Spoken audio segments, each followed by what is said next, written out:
Estamos en comunicación con Marisa Pineau, o Pineau, ella nos dirá cómo prefiere que lo pronunciemos, que es historiadora, profesora titular de las cátedras de Historia de la Colonización y Descolonización e Historia de Asia y África Contemporánea en la Facultad de Filosofía y Letras de la Universidad de Buenos Aires, además de investigadora del CONICET. ¿Qué tal, Marisa? Luis Pablo Giniger, Néstor Restivo, Gabriela Radiche, la saludamos. ¿Cómo está? Hola, ¿qué tal? Buenas tardes. Buenas tardes. Bueno, ¿Pineau está bien? Sí, está muy bien. Está muy bien. Bueno, vamos entonces por ahí. Bueno, recién Néstor daba alguna caracterización un poco general, digamos, de lo que está ocurriendo en África a partir del golpe de Estado en Gabón, pero mencionando que hubo una seguidilla de golpes en ese continente. ¿Está pasando algo en particular? ¿Es casualidad? ¿Cuál sería la primera explicación que usted le encuentra? Bueno, en primer lugar, diría que lo centraría no en todo el continente, sino en una región del continente que es África Occidental y quizás África Central. Uh-huh. En ese sentido, me parece que es importante separar las regiones, ocupar, porque donde estamos viendo esos cambios es en esa parte del continente. Es un continente amplio y grande. Sí, claro. Entonces, ¿por qué digo esto? No es una cosa caprichosa o purista, sino para entender un poco más la situación. Es en la zona que tiene que ver con el Sahara y con el Sahel, que es una zona en la cual desde hace por lo menos 10 años se ha visto conmovida por grupos islamistas o yihadistas, depende de cómo los querramos llamar, y que ha estado muy convulsionada.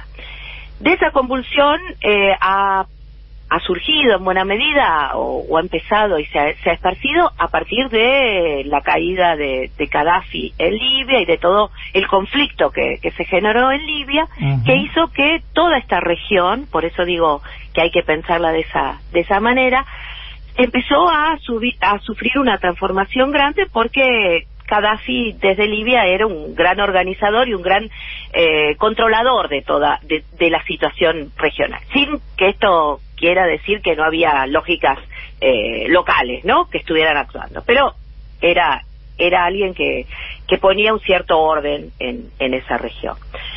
En este punto, entonces, vemos que en esos ataques y en esa acción rápida, digamos, e intensa que de los grupos yihadistas o islamistas en esta zona, hubo intervenciones extranjeras, fundamentalmente la intervención francesa, y en buena medida convocada por los mismos gobiernos africanos, por ejemplo en el caso de Mali, ¿sí?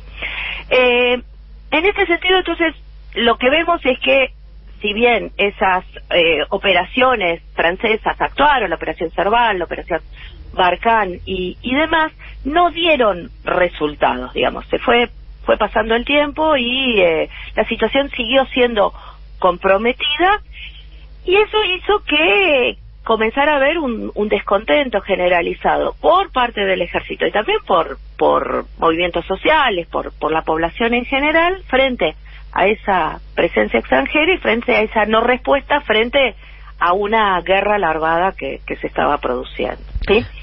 Marisa, Néstor, que te saluda, ¿cómo estás? Sí, Néstor, ¿cómo estás? Bien, gracias por atendernos nuevamente. Por favor. Una pregunta que te quiero hacer, tratando de entender el denominador común, si es que lo hay en estas situaciones en tantos países, 7, 8 países, es justamente, vos lo nombrabas, ¿no?, la presencia de tropas francesas. ¿Todos estos países eran colonias francesas o hay alguna excepción?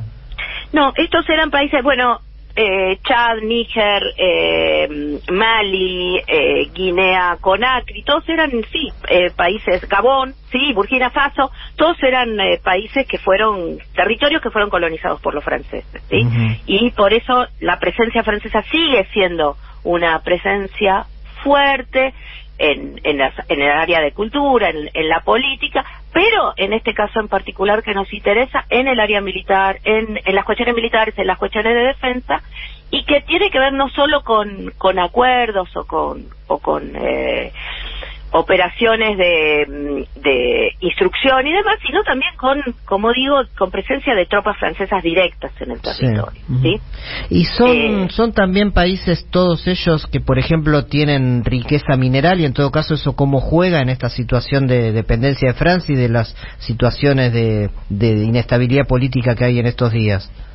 Sí, mira, no todos ellos. Sí, Níger, que fue nombrado mucho en este tiempo porque tiene minas de uranio, es un gran productor de uranio, le provee uranio a las centrales nucleares francesas, es una empresa francesa la que lo explota, pero no todas, digamos. Guinea-Conakry no tiene, por ejemplo, Burkina Faso tampoco, o sea, no es necesariamente las cuestiones minerales. No digo que no sean de ninguna manera, pero no es necesariamente eso, sino que tiene que ver, me parece, mucho con una cuestión geopolítica, ¿sí? Con un control del territorio, con estas cuestiones que tienen que ver con ese territorio que desde Francia se lo puede ver como el patio trasero, ¿no? Del país, o su patio, su lugar de acción, y que entonces tiene que ver con lo mineral, vuelvo a decirte, pero también tiene que ver con las cuestiones estratégicas y geopolíticas. Los gobiernos que asumieron, que en general son el propio ejército, no la Guardia Presidencial, que primero derroca al presidente y toman el gobierno en estos países, ¿cuál es la relación que ellos tienen en la lucha con los yihadistas? Bueno, han tenido una acción directa y han actuado, por ejemplo, en el caso de Mali, que quizás es el más significativo en este caso, donde el país en un momento, hace una década, prácticamente quedó dividido, ¿sí?, entre el sur y el norte, con una conformación ya conflictiva, como pasa muchas veces en los países entre las distintas regiones del país. Los militares entonces de Mali participaban junto, insisto, con tropas francesas en la lucha contra los grupos yihadistas, ¿sí? Entonces hay una acción directa, y lo que me gustaría señalar a partir de lo que vos mencionabas de Francia y de esta presencia de Francia, de lo que estamos hablando, que en general hay una retórica anticolonial y antifrancesa que suele ser muy efectiva en estos territorios, ¿sí?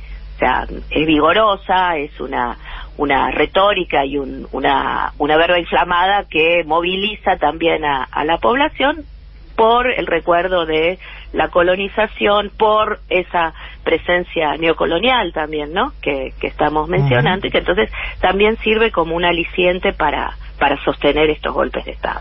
Recuerdo que estamos charlando con Marisa Pinó, ella es historiadora, investigadora del CONICET. Marisa, ¿qué pasa con la participación política, con el involucramiento del pueblo en la política en la región? Mira, siempre es difícil medirlo, y es porque son ese tipo de situaciones en las cuales es difícil conseguir información de primera mano, ¿sí? Lo que sí podemos ver, o por lo que leo por las noticias y por distintos canales, que no ha habido en ninguno de esos países manifestaciones abiertas a favor de los gobiernos derrocados, ¿sí? Y por el contrario, ha habido manifestaciones a favor de los golpes de Estado, ¿sí? En algunos casos, como en el caso de Níger, hace unos pocos días, que además celebró su fecha nacional, hubo manifestaciones frente a la embajada de Francia, culpando a los franceses por esta ocupación y, como digo, reclamando un Níger para los nigerinos, ¿sí? Entonces, esto es un dato claro, no hay manifestaciones abiertas, populares, de apoyo a esos gobiernos derrocados. Entonces eso algo nos dice también, ¿no? Marisa, recién hablabas de la clave geopolítica, ¿no? Entonces la pregunta que te quiero hacer sobre otros actores que han aparecido en África en los últimos tiempos, ya hace varios años, pero que pareciera que están jugando un papel importante en esta reconfiguración que es global, pero que impacta también en África. Me refiero a China y a Rusia. qué sé yo, de pronto se amplían los BRICS y de los nuevos socios 3 son de África, ahora mismo arranca una cumbre del G20 y se invita a la Unión Africana, es decir, ¿qué está pasando con la participación de estos actores no nuevos, pero sí nuevos para esta coyuntura como China y como Rusia en estos conflictos? Mira, de China no he leído cosas que, digamos, nada muy significativo en la participación, ¿no? China tiene intereses en muchos y en la gran mayoría de los países africanos, no solo en la región del África occidental, pero no ha aparecido nada como un interés importante o demás. Sí, el tema de Rusia aparece siempre con la cuestión del grupo Wagner, ¿verdad? Que ha tenido una participación en varias de estos conflictos y en varias de estas guerras del África occidental. Entonces, hay intereses, digamos, bueno, los del grupo Wagner serían paraestatales, ¿no? No directamente de Rusia directamente como Estado, pero sí hay intereses, digamos, de Rusia que lo podemos ver con, un viaje de Lavrov hace poco tiempo por varios países africanos, en la cumbre que hace un mes tuvieron los países africanos con Rusia, sí, la que se hizo en San Petersburgo. O sea, hay un interés importante y en esta región, sí, se ve bastante más que en otras de las regiones africanas. Y me parece que tiene que ver con una cuestión estratégica y también tiene que ver con algunos de estos recursos minerales que estábamos mencionando, ¿no? Con la cuestión internacional. Una más de mi parte, pero que tiene que ver con esto mismo. También se puede pensar como que Rusia o China o los BRICS o, en fin, otras construcciones le den una respuesta a esos países respecto de su desarrollo y su destino que nunca le pudo dar el ex colonialista, en este caso Francia. ¿Se pueden pensar en una opción de modelos? Mira, me parece una opción de modelo que sí, acuerdo, pero sobre todo que son acuerdos de todo tipo, económicos, políticos, de defensa, en fin, que tienen mucho menos condicionamientos que los que pone Francia, ¿sí? Inclusive Macron hace poco dijo en África que se terminaba el tiempo de la France-Afrique, que era esta forma que se denominaba la relación especial que Francia tenía con África. O sea, hay una reestructuración, hay un reacomodamiento que no sabemos en qué va a derivar, evidentemente, pero que sí ha cambiado la situación a lo que ocurría a comienzo del siglo XXI, ¿sí?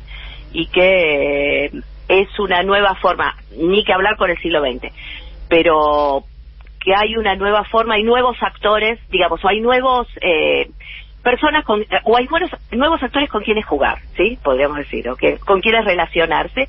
Ya no es solo el viejo poder colonial, sino que también hay otros interesados, y además esos interesados parece que son muchos, ¿no? Pues está Rusia, está China, yo agregaría Turquía, agregaría la India, ¿sí?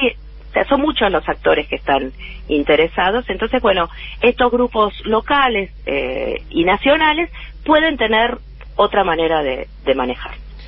Marisa, muchísimas gracias por este tiempo, por este rato con que vuelvan las ideas. La verdad, para nosotros muy instructiva la nota sobre una región de la cual se suele hablar muy poco, o poco y nada, diría yo. Así que poco nada, sí, tal cual. Mismo. Así que muchas gracias por el llamado. No, muchísimas gracias a vos.